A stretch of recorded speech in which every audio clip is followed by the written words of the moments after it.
Bugun Qadr kechasi xudo xolasa 26-mart inshaalloh. Qo'rg'ontepa Ramazon jome masjidida inshaalloh bugun Qadr kechasi. Ha, Bahodir aka. Bugun qanaqa ekan aka? Qadr kechasimi? Ha? Tunaysizmi Bahodirjon aka?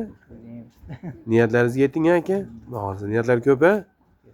Ha, bo'ldi mana. Bahodir aka bilan birga rasm tushib qoldi.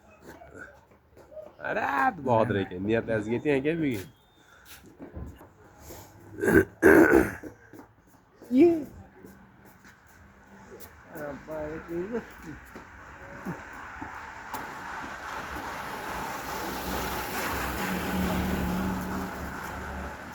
Ozon aytdim aka.